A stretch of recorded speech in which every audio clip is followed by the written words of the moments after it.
Hi, Kirsten.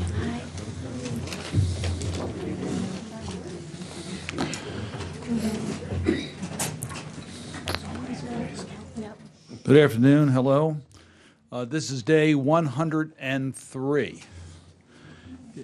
Shortly after the attack on October 7th, I had a chance to visit Israel and meet with the families of the hostages. It was an incredibly emotional moment for me, and it really brought home just the unimaginable horrors that the hostages endure every day and their families endure every day. I made a personal commitment at that time, as our government did, that I would do everything in my power every day to bring the hostages home safely. And since that time, we have met with leaders in our own country. We've met with the family members on many occasions. We've met with the Israelis. We've met with leaders in the Arab world, and we continue to do that every day. And we just acknowledge the courage of those that are with us today, the family members, for making it clear that you will not rest till their family members are home and they will not be forgotten. And we say to you the same thing. We will not rest until the hostages are home, and we will not forget our commitment to bring them home safely. We thank you for always being willing to bring us together so that we can strategize and do everything humanly possible to make that a reality.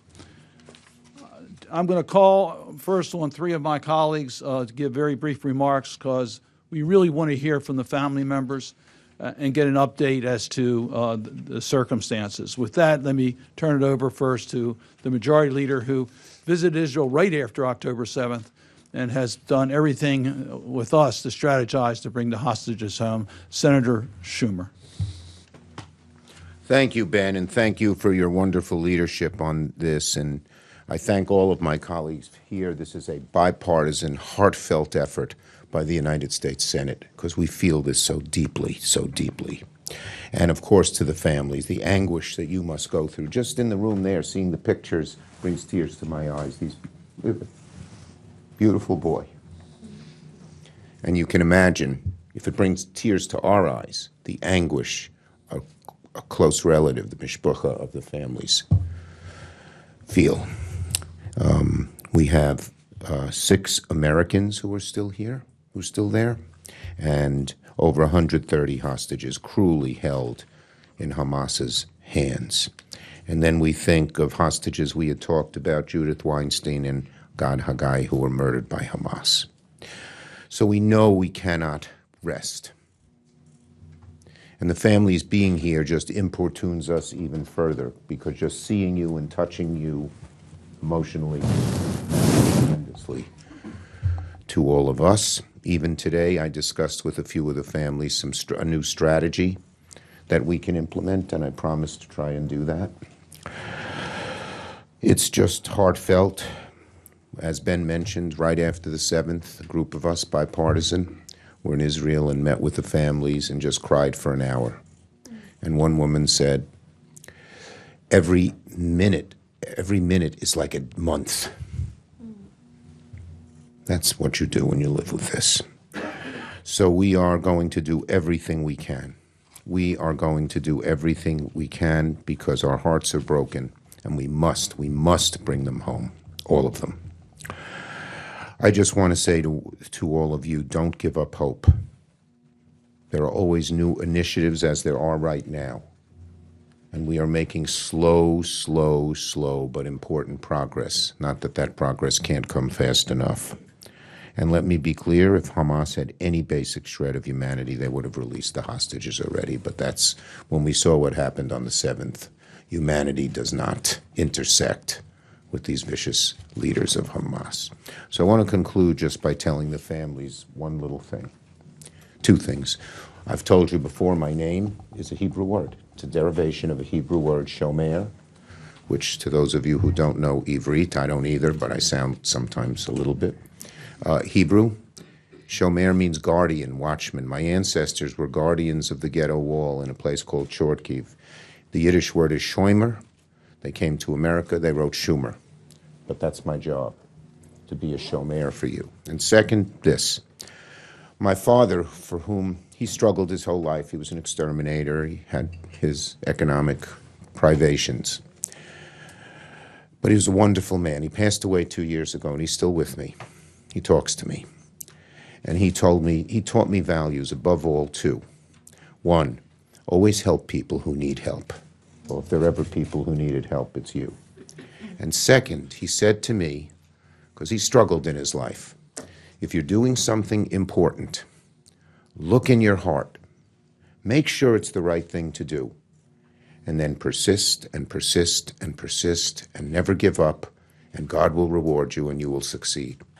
We will persist together. Persist and persist and persist. We will never give up. And we hope and pray that God will reward us for that persistence. Thank you. We'll turn it over now to my colleague from the Senate Foreign Relations Committee, Senator Risch. Well, thank you. I think by now this is obvious, and but repeat saying, and that is that this is not a partisan issue. This is not a partisan issue. It's been over 100 days since Hamas committed a brutal terrorist attack that killed over 1,200 people and took 240 Israelis and a dozen Americans hostage. This attack was premeditated, brutal, and horrific, and will live in memory. No facts and no rhetoric can justify or forgive what are clearly subhuman acts. We have not forgotten the hostages and the families. We are working every minute of every day, as those who have spoken here previously have indicated, to ensure a safe return of all 136 remaining hostages, including the 6 Americans. This cannot end and can only come to conclusion when all the hostages have been freed and Hamas has been totally defeated and surrenders unconditionally. Anything else perpetuates Israel's and the region's and the world's insecurity. Others in the region, specifically the Qataris, have an obligation to help. They help shape opinion on the Arab street and host Hamas in Doha. They are in a unique position to help secure the release of all hostages. I urge them to do so and to use their position to do so. Our message to the Israeli people remains clear. We stand with you, and we will do all that we can to ensure you can rebuild, defend your land and people, and ensure that Hamas or any other Iranian proxy can never do this again. Thank you. Senator Ernst. Thank you. And I want to thank the Senate Foreign Relations Committee for pulling this group together. For over 100 days now, Americans have been held at the mercy of Iran-backed Hamas, 6 of them. Families don't know if their loved one is dead or alive. And as you see here, no parent should have to endure this. Those of us that are parents understand.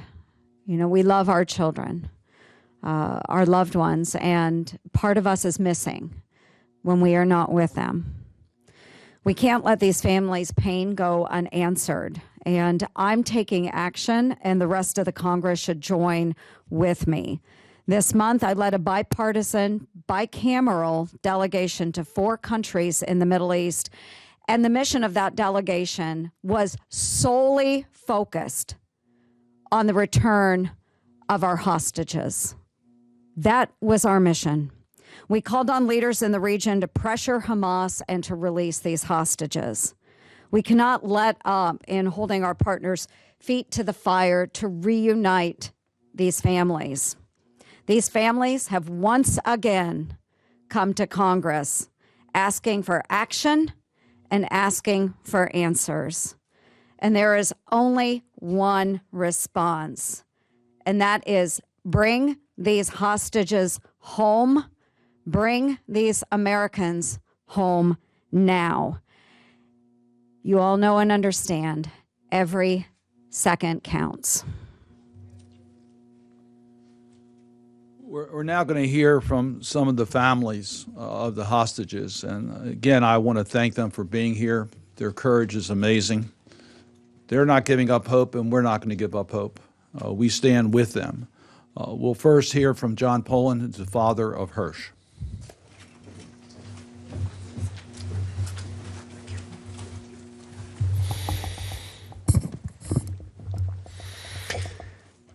My name is John Polin, and my son, Hirsch Goldberg Polin, was kidnapped from the Nova Music Festival, taken hostage into Gaza 103 days ago. A music lover, he was there celebrating his 23rd birthday with one of his best friends. As Hamas rockets started to fly early that morning on October 7th, Hirsch and 28 others from the music festival ended up in a 5-foot by 8-foot above-ground bomb shelter. The bomb shelter came under grenade and machine gun attack by Hamas. 18 of the 29 young people were killed that morning, including Hirsch's close friend, Aner Shapira. Shortly before 9 a.m., Hirsch was taken out of the shelter at gunpoint. From eyewitness accounts and subsequent video footage, we know that he was loaded onto a Hamas pickup truck after having his left arm, his dominant arm, blown off. And I'll show, this is the last picture I have of Hirsch. That bone sticking out is where his left arm used to be. For 103 days, my wife, Rachel, and I have received minimal information on Hirsch. We don't even know if he's alive. There are still 136 hostages, including 8 Americans, 2 of whom we now know have been killed, being held by Hamas. It is believed that close to 30 of the hostages are no longer alive. We know the kinds of condition the hostages are being held in. Many have been gravely injured, like Hirsch. They're suffering abuse, sexual violence, starvation, and dehydration. Many need medical care. Hirsch is in dire need of medical care. It is unconscionable that hostages like Hirsch were taken severely injured and have not received medical attention from international aid organizations, including the ICRC, which receives over $600 million a year in funding from the United States government, and whose citizens in this conflict have seen no benefit from those funds. In 103 days of captivity, while world leaders work toward a deal to secure the hostage release, international aid organizations must be permitted to offer medical care to the hostages. The announcement now that medicines will be brought in to some hostages after 103 days is not enough. Hirsch is far more than a hostage. He's an avid traveler known for his curiosity and his wanderlust. An American citizen born in California, raised in Virginia. He had a ticket for December 27th to spend a year traveling the world. He could be your brother, your son, your nephew, your loved one. Many senators in this room, have been to Israel since October 7th. They've witnessed the devastation wrought by Hamas attacks.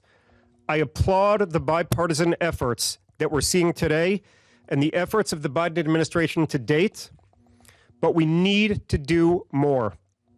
After 103 days, our loved ones in captivity, it's clear we are failing. 103 days is 103 days too many, and we are running out of time. The hostages are running out of time. I've briefly shared Hirsch's story here to raise awareness for him and the other 135 hostages, including 5 living Americans, we hope. But it's day 103, and we must be beyond the state of awareness. This is an emergency that requires action. And as Americans, we expect the United States, the greatest superpower in the history of the world, to use its full power to secure the hostages' release. This includes making sure that all partners in the region make this a top priority, and that includes those who maintain close ties with Hamas. Every minute that goes by is 1 minute closer to death for our loved ones. I implore you, bring all of the hostages home now.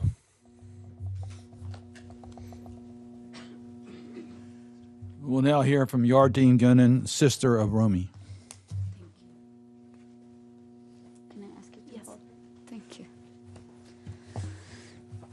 Hi, everyone, and thank you so much for being here and making this happen. On October 7th, I woke up to the sound of Siri calling my sister's name at 6:40 a.m. At first, I ignored the phone call, but within a second, I got myself together and answered. Romy, my little sister, is calling me so early in the morning while she's in a music festival? I suddenly understood that something must not be okay. My name is Yarden Gonen, and just as a side note, like Senator Schumer said, Gonen in Hebrew is protect. And my little sister, Romy, only 23 years old, went to the Nova Music Festival. Instead of having the time of her life, celebrating love, peace, freedom, and friendship, she was the victim of unimaginable hate, torture, and pure evil. After she saw her best friend murdered in front of her eyes, she was forcefully kidnapped by Hamas terrorists into Gaza. That was 103 days ago. Let that sink in. Romy, our private sunshine, the heart of our family, the one who connects us all together, is at the hands of merciless terrorists. Back to that early October 7th. Romy, is everything okay? I answered her. Actually, no, she answered. I need your help. There are a lot of missiles being fired. I'm scared to death. And this is an open air festival. There is no shelter to go to. 103 days, no daylight. Have you gotten to the car? Yes, she answered, but we're stuck in a traffic jam. For one moment, I was thankful she had reached to her car, hearing her friend Gaia, who was next to her, speaking to her father on the phone. A second later, Romy said, Gaia, why are these people running towards us? Why are those people screaming? Trying to understand the situation, I told her to open up the window. And together we heard shooting around them and shouts of, get out of the car, there are terrorists, run for your lives. 103 days ago. No daylight, no fresh water. Out of breath, she is panting and tells me, we are hiding inside a bush. Okay, are you with Gaia? Don't leave her no matter what, I told her, while hearing enormous and non-stop shooting around them. Are you guys okay? Can you see them? Can they see you? Are there any police around you? Yes, she whispered. There are one policeman here. Okay, good, amazing. Stay with Gaia, don't leave her no matter what. And Romy told me, it's not okay. There is only one policeman, and there are too many. But don't worry, I'm with Gaia. She's lowering her voice. Who else is with you? I asked. Do you feel safe? Do you see them? Shh, be quiet, please. They will hear you, she answered. So I froze. 103 days, no daylight, no fresh water, no food. Ben came to rescue us, she called me to say. And we got 10 minutes of hope. Ben picked her, Gaia, and another man named Ophir from the area, trying to rescue them from the hands of the terrorists. 10 minutes of grace, that's all they have had. And then Romy called my mother. Mom, we were ambushed.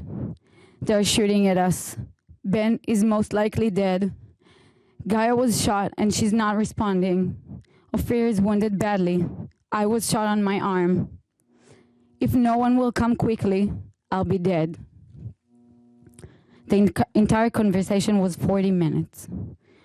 A phone call that ended with my sister, my beautiful, amazing, gentle, caring, and loving little sister being kidnapped into Gaza by cruel terrorists after she saw her best friend murdered in front of her eyes. 103 days, no daylight, no fresh water, no food, no air. My sister has asthma and chronic sinusitis.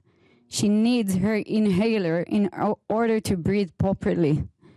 We can only imagine how she's struggling, gasping for air, wherever she's held underground. Can you grasp the feeling of fighting to breathe? Such a basic need. 103 days, no privacy. Can you imagine sleeping, going to the bathroom, changing your clothes when someone is watching you every move? It's not only that you're in control of someone else in your daily basic needs, it's also the fear from every move, every breath, every word could be the one that will lead to another sexual abuse, to another threat on your life, another rape. As a women, we understand the feeling of insecurity when we walk alone at night. When someone is walking behind us, the fear they could gag your mouth, drag you into a quiet corner, and do whatever they want, where no one can hear you. Imagine how it feels like, not in your own street of your hometown, but in the hands of terrorists for 103 days. We don't need to imagine anymore. We have too many testimonies from the hostages that was released. 103 days of horrible pain in her body, of her bleeding gunshot wound, of her paralyzed hand, barely moving her fingers, suffering from every movement. Do you think anyone over there cares for her pain? I miss my little sister so much. I miss her laugh. I miss her smile. I miss the way she's lighting up the room when she enters. I miss hearing her troubles. I miss helping her when she needs advice. I miss her hugs. I miss her crushing on my couch. I miss our Sundays when we go dancing together. I miss her presence in my life. Gaia, Ben, Ophir, and another 1,300 will never get those moments again. But my Romy has a chance to win her life back. My little sister, the best human being on earth, is still alive and she needs our help. What can she do to help herself? I'm asking you. Nothing. She's trapped in this situation for 103 days. What can we do to help her? Everything. You have the power, the mandate, and the leverage to prevent any more harm, to stop this barbaric cruelty of the Hamas terror organization, to help with the release of all those innocent people that got trapped into this horror. I like to end my remarks with this. You are all lawmakers of the most powerful country in the world, a beacon of democracy, a defender of civil and human rights. Please, with this great power comes great responsibility. I ask you, please do everything you can to get our hostages home where they deserve to be. This is a violation of international law, a basic human rights, and quite simply a win for global terrorism if we don't get them back now. On a personal note, you all represent many Americans from all different walks of life. You're also fathers, mothers, brothers, and sisters to someone.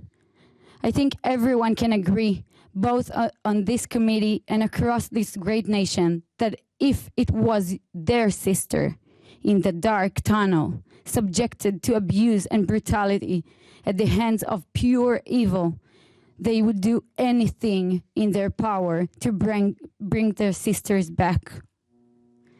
103 days.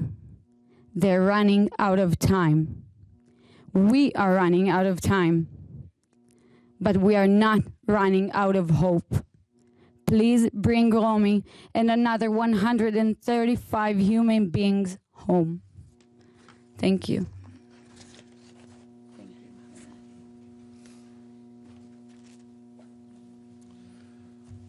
When you hear what the hostages have gone through and are going through, we can and must do more.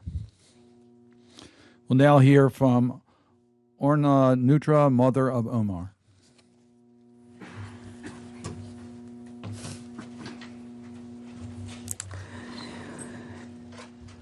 My name is Orna Neutra. I'm the mother of Omer Neutra, a New Yorker, an Israeli-American, abducted on October 7th and has been held hostage in Gaza since with no sign of life. We are at day 103 since our son Omer was captured by Hamas, and the world continues to spin. Omer, 22 years old, is described by his friends as warm-hearted and caring, fun, the goofy guy that brings people together and always sees the good in them. Everyone is better in his presence. To me, he's my boy, and my heart is broken as I think about what he's been going through.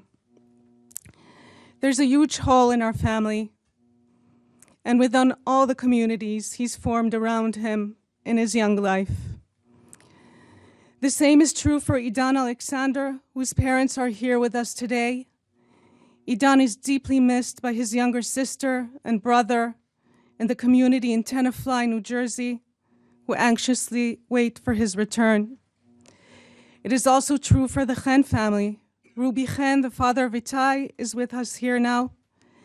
Itai is a Boy Scout, an NBA fan, a mentor to young kids who are lost without him. It has been over a month since we met with President Biden, who showed much compassion and encouraged us to keep up the hope. We're trying really hard to keep up hope. But at no point in our lives so far have hope and prayer in and of themselves without action ever yielded results. So we do what we know. We travel the world, we met with leaders and people of influence, we've spoken in huge rallies and on the media more times than one could ever imagine. We speak in the name of those who cannot speak for themselves. A week ago today, we stood on the border with Gaza, so close to Omer. We screamed his name through huge speakers, hoping that in some way, somehow, he might hear us and know that we're fighting for him. We asked him to stay strong. We shouted that we're coming for him. We told him that we loved him, and we urged him not to lose hope. But so far, we have failed our son. We and the whole civilized world have failed the 136 remaining hostages, among them children, women, men, injured, elderly people. They are all still held in Gaza at gunpoint, in an endless underground maze of tunnels. We know that the IDF has found cages that were used to hold hostages. We've heard about torture and abuse. No human being should be held captive underground in those hostile conditions for one day, let alone over 100 days. I still find it hard to believe that this is our reality, just a regular anonymous family from Long Island. I've been asked whether this was my son's dream to join the IDF. No. Omer dreams of becoming a doctor one day. It is no one's dream to have to protect their country from heinous attacks such as the one Israel suffered on October 7th. It was my son's sense of duty and love for his family that put him in that position. He nor anyone else had anticipated the insanity that ensued on that day and every day since. Our sons have so much yet to give to the world. We must do everything possible to bring them back. Any deal put forward must include them all. These boys could be your boys. They must be brought home. They cannot be treated as a last priority. They cannot be overlooked. We're grateful to all the leaders supporting us, but after 103 days, they must do more. Whether it's Israel, the US, Qatar, Egypt, Saudi Arabia, other global leaders must do everything to get them out now. Their lives depend on it.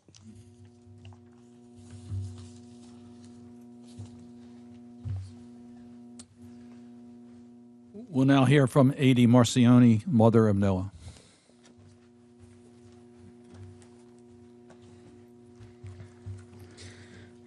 Hello, everyone. My name is Adi Martiano, and I am the mother of Noah Martiano. Noah was a soldier in Nahal Oz base. She was captured and murdered by Hamas terrorists while in captivity. As I stand here today, a black cloud over me, and it is difficult to find words to describe it. It is unhuman to go through what we have experienced in the past 3 months. The tragedy that occurred on October 7 is an event that will be forever attached in the shared history of all of us, those sitting here. I stand here before you today not to tell Noah's story, but I stand here with a torch that illuminates the darkness, a torch that will illuminate the dark corners that are neglected. This torch is Noah Martiano. Noah's name is not just a name. It is a memory of the cruelty that erupted on October 7. Noah, the innocent soul, whose future was brutally stolen from her, but as she was in her life, she is now also become of light a reminder that we must act, that we cannot stand idly by and watch our world shatter in front of our eyes. Noah was murdered in a hospital, Shifa Hospital, a place that was meant to be a refuge, a place of healing. But in this scared place,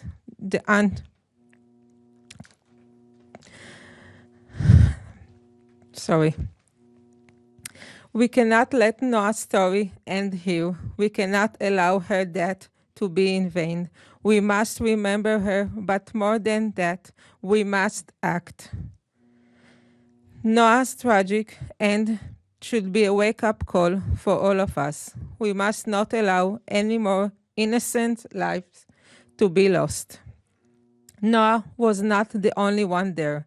There are others still in captivity, still living in fear.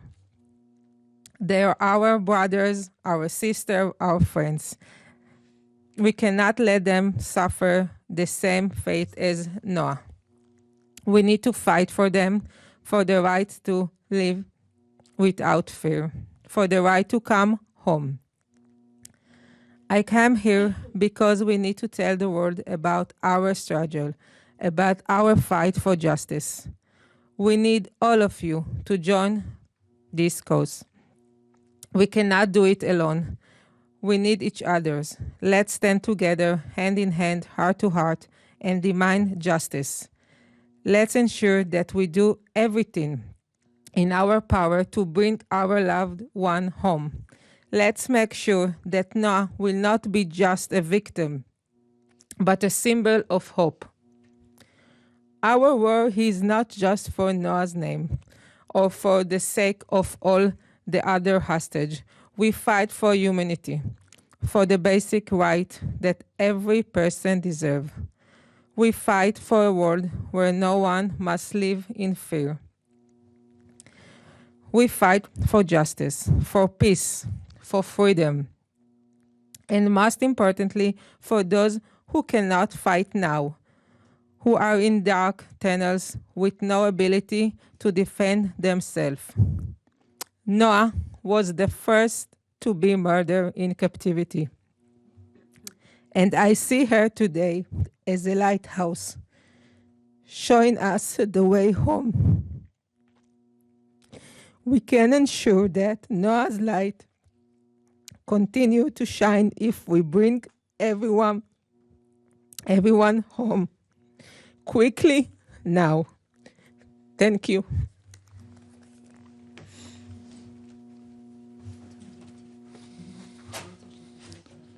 We'll now hear from Liz Naftali, who's the aunt of the released Abigail, who I think we all fell in love with. Hi, I am Liz Naftali, the great aunt of Abigail Mor Idan. 103 days ago, early in the morning on October 7th, my niece Smadar, an American-Israeli mother, her husband Ro'i, were murdered in front of their 3 young children in cold blood by Hamas terrorists. On that day, we also believed that Hamas terrorists had murdered 3-year-old Abigail. We only learned a few days later that Abigail had survived the murder and crawled out from underneath her father's bloodied body, covered in blood herself, and ran to safety to a neighbor. And then after that, this neighbor and her 3 children were taken hostage for 50 days. For 50 days, we prayed that Abigail was safe. We prayed that Abigail was alive, and we prayed that this mother, Hagar, was taking care of Abigail with her own 3 children. On November 26th, 2 days after Abigail turned 4 years old, she was released from Gaza. And I'm here today as a family member of a hostage survivor because the U.S. government worked with Israel, Qatar, and other nations to save Abigail's life. We know that diplomatic negotiations work, as they did release Abigail and over 100 children and women, but it was over 50 days ago. I want to thank all the senators here, many we've met with here on Capitol Hill, many we've met with in Israel. They've carried the pictures of Abigail and others with them as they have gone on this mission, and it is really impressive to us that this is a bipartisan commitment to bringing back our hostages. I also want to take a moment to thank all of the staff of these senators who have also been working tirelessly since October to make sure that we are taken care of and that the senators are able to do the work they need to do to help us to bring back our loved ones. I also want to take a moment to thank President Biden, Vice President Kamala Harris, Secretary of State Blinken, National Security Advisor Jake Sullivan, and all in the U.S. government who have met with us and have been stalwart in their efforts, because we know that it would not have been possible without them for us to have a release 50 days ago at the end of November, which saved Abigail's lives and the lives of over 100 more women and children. We are grateful to the work that Qatar has done, because we know that their negotiations have also brought back Abigail and over 100 hostages. We are thankful for all of the others in the region, the Egyptians, the Saudis, whoever has been influencing this work, and we ask them to continue. Because it's been 50 days, no other hostages have been released. This is too long, and too many lives are at stake, and we need to do more. There are still over 130 hostages in Gaza: children, sons, daughters, mothers, fathers, grandparents. Among them, 6 Americans. They are injured, starving, raped, tortured, and they are still in the dark tunnels below ground in Gaza. These are real people. These are innocent people. These hostage families are frustrated that the further release has been delayed. They have not seen their family members. They do not have information. And what I want to take a moment to talk about is that this holdup is really not with the U.S. or with the Qatars. This holdup is with the Netanyahu government. And I've been briefed, as many people have here, that there have been several deals that have been worked out with Hamas that included staggered release of our hostages. These holdups have been from the Bibi Netanyahu government. He has been unwilling to agree to the terms needed to release our loved ones, to make these deals final. Whether we are here as families, we are not diplomats, we are not politicians, but what we see is that these interests are political. And when he tells the public that he wants to release and bring these loved ones home and all the hostages, the lack of action to bring home these loved ones clearly demonstrates to us that he wants to keep this war going to remain in office. And we need Prime Minister Bibi Netanyahu to stop making this priority himself, but to make this priority the return of the hostages through a deal. Let me be clear, the loved ones of all these family members, they will not come home alive if there is a prolonged war. We heard what Adi said about her daughter. She was murdered. Yesterday, we saw more families that had to get the news that their children, their loved ones were murdered. We are thankful for the US government, but we need them to continue to do more. President Biden has been very clear that he and the US government are friends of Israel and the Israeli people. But sometimes friends have to deliver hard messages. And after 104 days, we need to deliver those messages. We need to make sure that Israel is put under the pressure to make a deal to stop this war and bring home these hostages. And I say once again, if stopping the war and bringing home these hostages is the priority, then we need to stop this war. 103 days ago, on October 7th, Prime Minister Netanyahu and the government, they failed the Israeli nation and they failed my family. They failed Abigail, who was 3 years old. They failed her siblings, they failed her parents, and they failed 1,300 innocent people and their families. And they failed the families who are standing here today and fighting for their loved ones who are somewhere hostages in Gaza. Every day that Prime Minister Netanyahu and the War Cabinet do not negotiate a deal to release all the people who are hostages in Gaza is a failure. And every day the cost of bringing these people home to their loved ones is greater. We must bring them home now. Am Yisrael Chai. And I just want to say, God bless America, because we need America. We need all of these leaders to be standing by us. And I know, as Senator Schumer said, Schumer is Shomer. We need them to guard us, but we need them to help us bring back our loved ones. So I want to say thank you for giving us this opportunity, Senator Cardin, and all of you. And please do everything you can to bring back our hostages.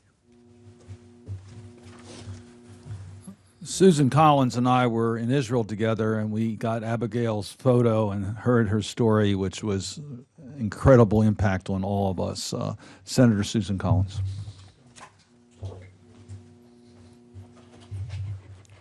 "103 days. 103 days of unbearable pain, anguish, and so much uncertainty for the family members behind us. I just want to thank Senator Cardin for his leadership in organizing this group meeting today, and to thank the extraordinary, courageous family members who are here to share their personal stories. My message to the family members is this: we have not forgotten you. We will continue to work for the release of your loved ones. We will stand in steadfast support of you as you seek to bring your hostage family members home. Let us never forget that October 7th was the largest loss of Jewish life in a single day since the Holocaust.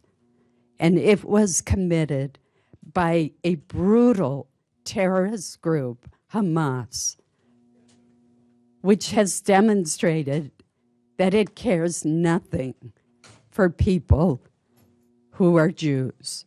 It cares nothing if you are 10 months old or 85 years old.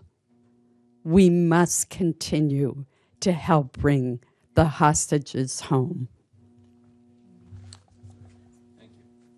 Senator Gillibrand's been one of our leaders on this issue. Senator Gillibrand. Thank you, Senator Cardin, and thank you to my colleagues for raising their voices.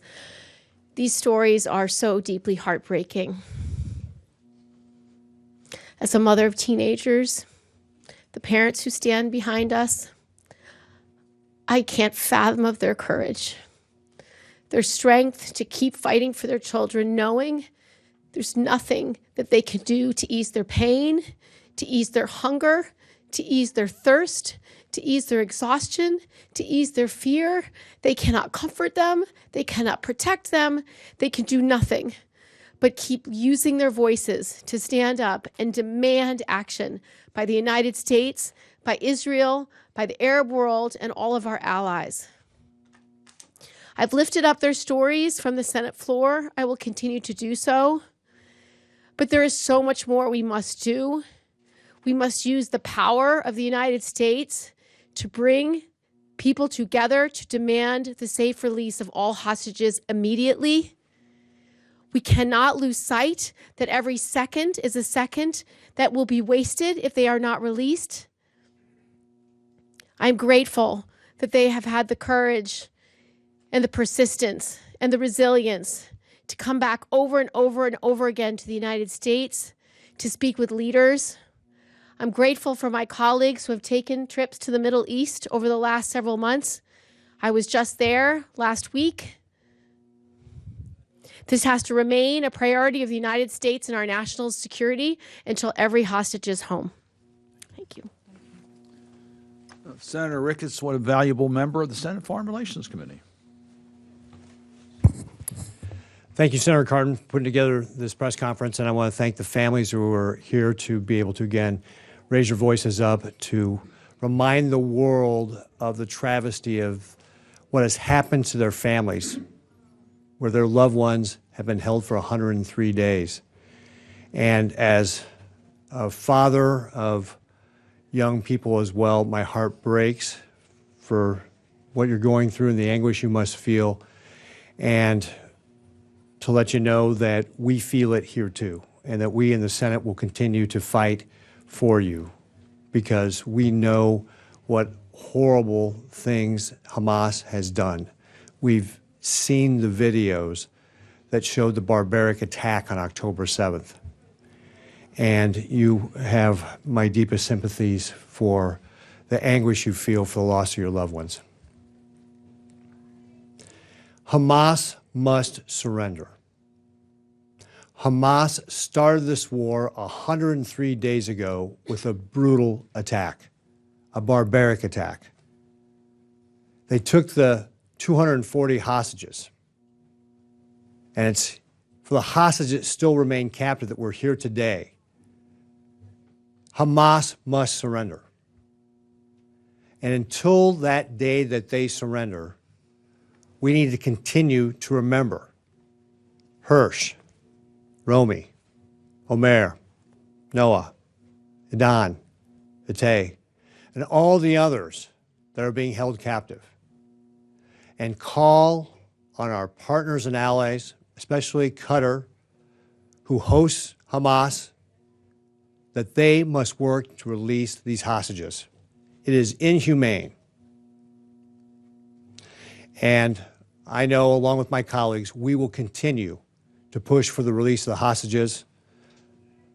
The United States government is fully supportive of Israel, and we will work with Israel and our other allies to make this happen.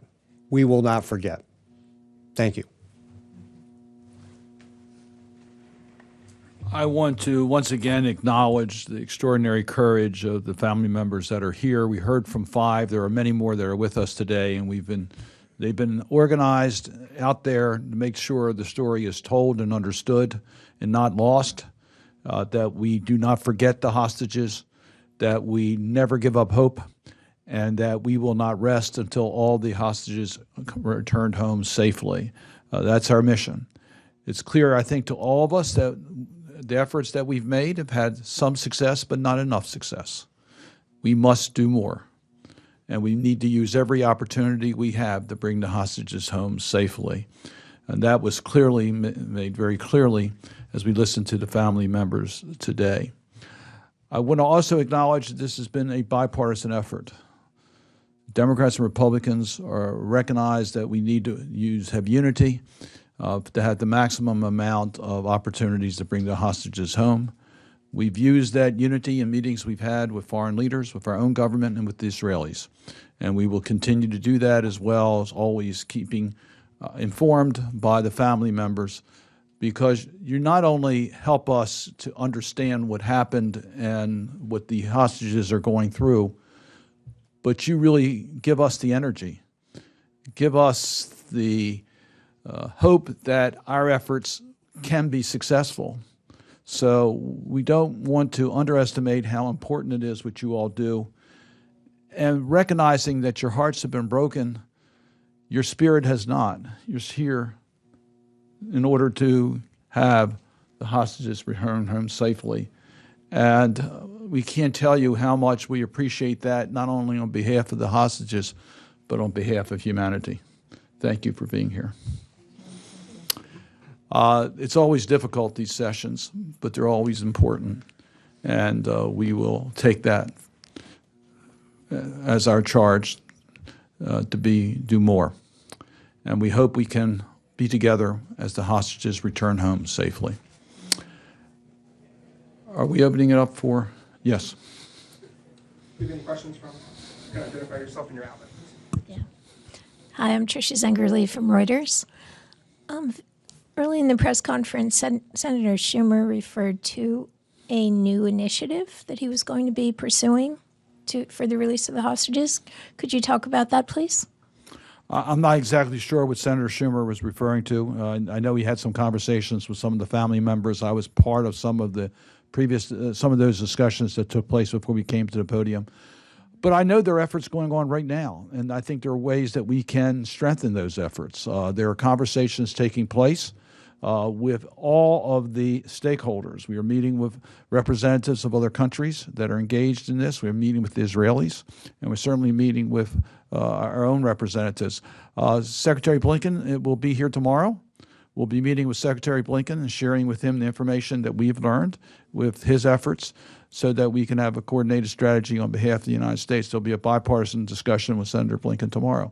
So the initiatives are ongoing, and we will look for every new initiative we can in order to bring the hostages home. Next question. Thank you. Laura Kelly with The Hill.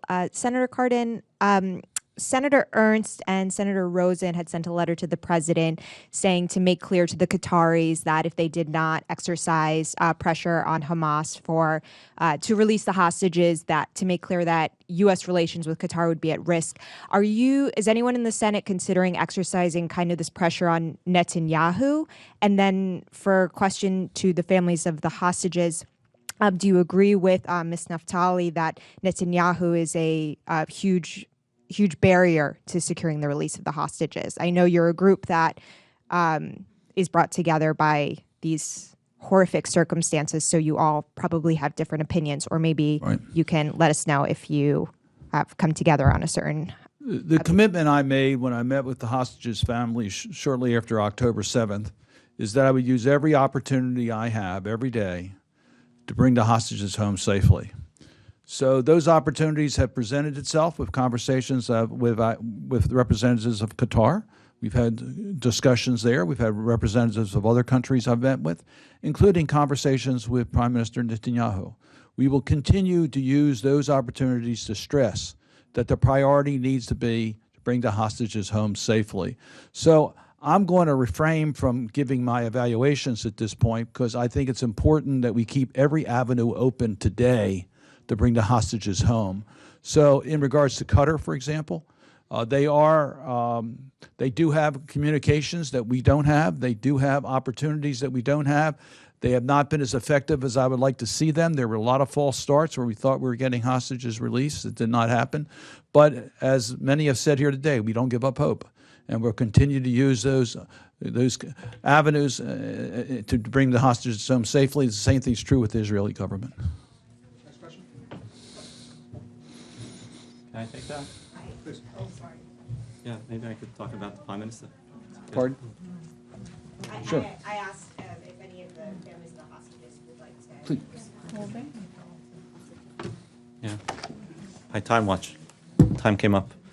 My name is Ruby Chen, father of Itai Chen, U.S. citizen. Just a comment on Prime Minister Netanyahu. We all recognize the fact that he is responsible because it was on his watch what happened on October 7th, and he has the authority of bringing this to the finish line for us, the families. I think the main message that I have individually that I'd like to share is that the government many times have tried to talk about the day after, which is a component that has been missing from the dialogue of the cabinet of Israel. And we urge Prime Minister Netanyahu to have that discussion because it is an integral component of the day after and reaching a conclusion for us, for the families. Thank you. Next. Hi, Senator. Thanks for doing this. Abby Houselinner from the Washington Post. I know you weren't sure what strategy Senator Schumer was talking about before. Obviously, all these families of hostages have talked about the things that have, the efforts that have been made clearly are not working in that 103 days have gone by and the hostages are still hostages. So what, beyond more of the same, beyond keeping the diplomatic channels open, beyond urging Qatar to do this, and should a dramatically different strategy be employed, and what should that look like? So we look at every opportunity, and we bring up the hostages at every opportunity. So within the last 24 hours, there have been conversations that I've had as the chair of the Senate Foreign Relations Committee with our government officials and with Israeli government officials to try to understand where they are in regards to the military operations and in regards to humanitarian needs, et cetera, to see where we can make progress in regards to the hostages. And there has been a lot of efforts made that have not produced results. So I don't want to give any false hopes. But yes, there are initiatives that are taking place, as I understand it, but those initiatives don't always lead to successful hostage releases. So there are multiple avenues available, and we're pursuing them all. I don't know if I can say more than that. We continue to meet. There'll be some meaningful discussions tomorrow with Secretary Blinken so he can download the information from his trip. And I can assure you, we will be talking about hostage strategy during those meetings, how we can advance that. And that may involve some conversations with leaders from other countries. It may involve some conversations with the Israelis. And we'll see where it leads, and may be some strong suggestions as to what we need to do in order to be more effective in regards to hostages. We have time for one more question.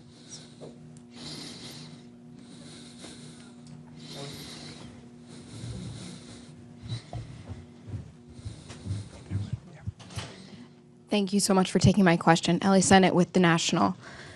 We also heard from Ms. Naftali today that sometimes friends need to take harder messages to Israel. Not just the Biden administration. Do the senators here believe that Congress needs to take a harsher stance with its dealings with the Israelis through this process with the Netanyahu government? Given what we've heard today. So understand, our focus is to get the hostages home safely. That's our strategies. We want to use every effective avenue we have to achieve that. Some of those are conversations we have with Israelis. Some of those are conversations we have with leaders of other governments. Some of those are conversations that we have with our own country as to the strategies we're taking. And we have at times had very concrete progress made. Other times we've been found that did not come out the way we thought it was. there are multiple factors here. It's not just one stakeholder that is controlling the outcome of the hostage release. You're dealing with a terrorist organization, with Hamas.